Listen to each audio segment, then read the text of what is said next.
how to get on God's starting lineup and get into the game.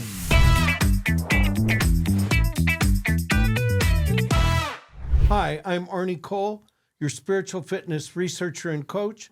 Welcome to Spiritually Fit Today, where every day is another workout for your soul. One step, one choice, one spiritual rep at a time.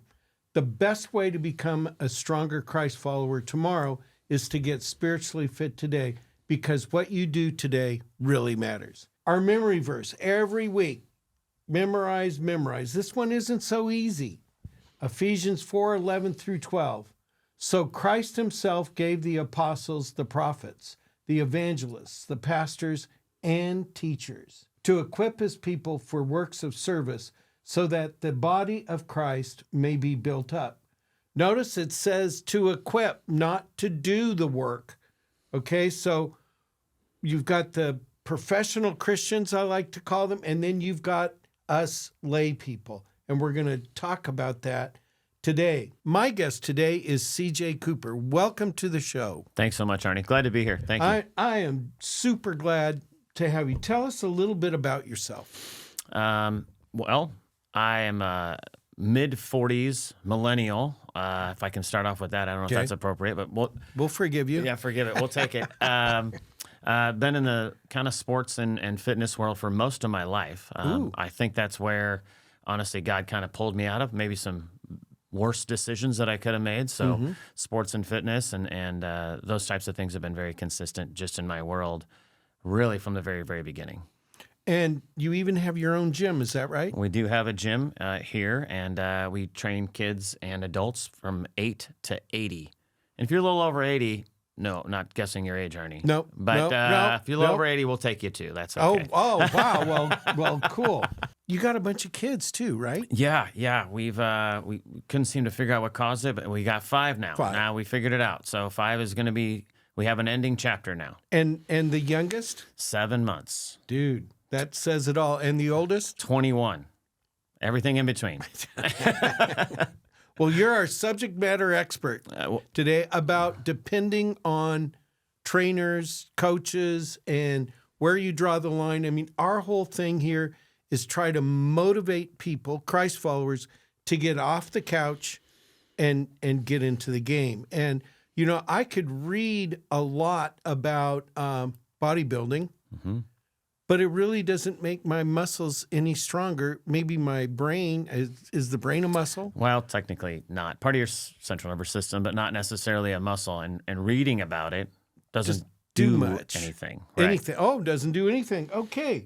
Well, I've got some questions for you. So let's get going, and we're going to talk about on the spiritual side of things. So first question. So CJ, tell me, how have coaches and trainers and people behind the scenes made a difference in your life? I think it's a great question, by the way, so thank you. I think the biggest response I would give that makes anything at all is that it's outside of us, right? I think if we solely depend on everything to do ourselves, we'll never get there on our own, right? I think the biggest piece for us to understand is that it usually does take an effort, and we have to depend on something greater than ourselves to get where we need to be. So what do you think motivated? Let's go back before you became like a freak, exercise freak. What do you think motivated these guys to even take an interest to coach and mentor a scrawny kid when you were a little kid? I mean, where did that start? No, I think that's a really great point. I don't know. I'm not sure that I get credit for being any kind of fitness guru even now. I think there's credit in the day-to-day consistency of normalcy, but you own your own gym. Come on. Staying consistent matters, right? I think in all aspects. So to your question of what motivated those guys or those gals to start investing in other people, I think it's a matter of they had somebody invest in them first, and I think they had somebody teach them, and then they're passing it along. And so even when I was 6, 7, 8 years old learning soccer, they grew to love soccer because somebody else taught it to them. And I think there's an ever-growing chain, whether it's exercise of kind of giving it to the next generation, as there is spiritual kind of guidance as well. So one after the other. And they found something that they were gifted in. I think that's the other thing to not lose sight of. God gifts us all differently, as we were talking about in that verse. We all have these really great gifts. Well, those are the things that come easiest to us. If I love soccer, I'm going to be able to coach soccer so much better because I like it and God gifted that to me. If I want to coach baseball, and I'm kind of a baseball guy, I somehow, by his giftedness, gave me a gift of baseball. I can play that at a pretty high level, and I enjoy it, and I find satisfaction there. So it's easier for me then to pass that on to somebody else. And having that gift was a big deal to give that gift to somebody else.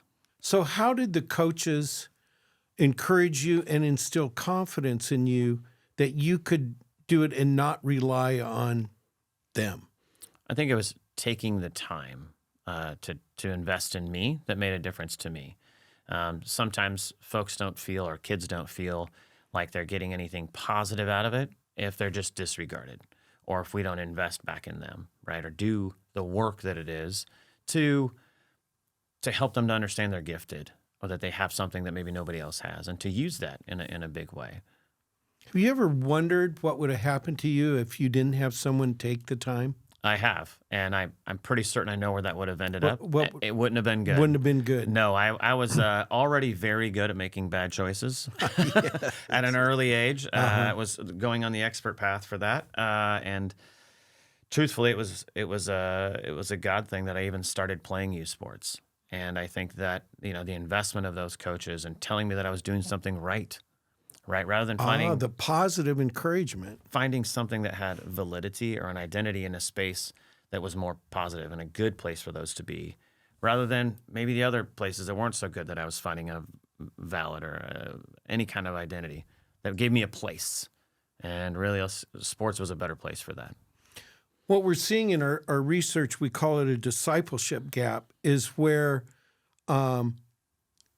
I'd say probably in the last 15 years, it's not very popular to share your faith or mentor or disciple someone. So there's this gap. So if I go back further with people, they'll say, oh, yeah, somebody mentored me. Mm-hmm. But then you've got this gap where nobody's mentoring anyone. And that's very, very problematic for people's spiritual lives. I think too many people disqualify themselves. In a world of mass media and mass production and all this content that's out there, all they see is the experts. They don't see everybody in the middle doing the work. And they don't let themselves feel qualified enough to share the gospel or to be a part of really any other activity that might enable them to share the gospel with somebody in their circle. And maybe that's using sports. That's what we've used, right? Right. Even in our gym, where we're able to share the gospel to kids or adults even in certain times. But using the gifts that God gave you, and in my world, it's always been sports and fitness and other places, to share that gospel, to get into their lane, to find a common ground.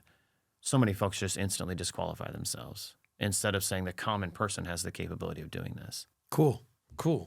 We'll talk more about motivation as we go through the week. So our soul pump assignment today, the spa treatment. Here we go.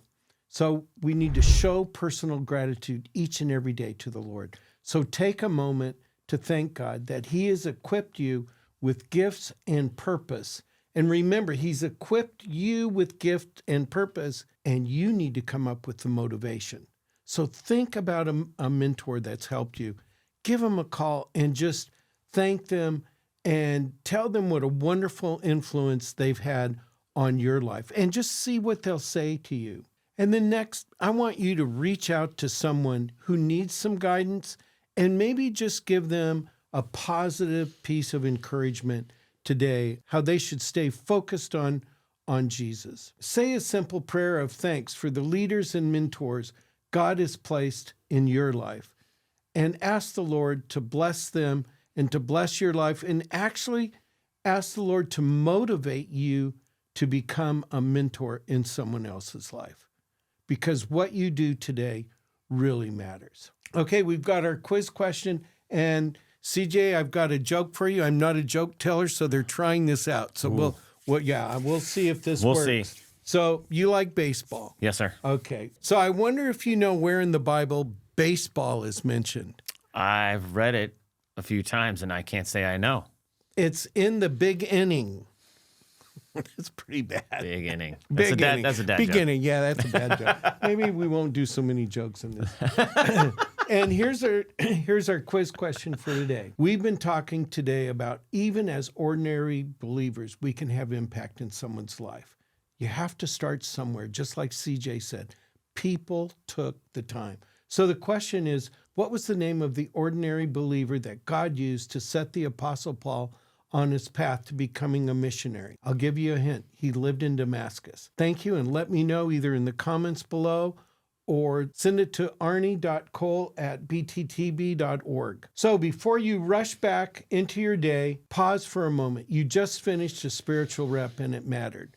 Whether you prayed, encouraged a friend, or opened God's word, that small act is shaping your soul for eternity. Remember, spiritual fitness isn't about perfection. It's about showing up daily. So celebrate the step you took today. And if the podcast encouraged you, share it with someone else. Join us tomorrow for another Spiritually Fit Today workout, because what you do today truly matters. And tomorrow, you'll be glad you did.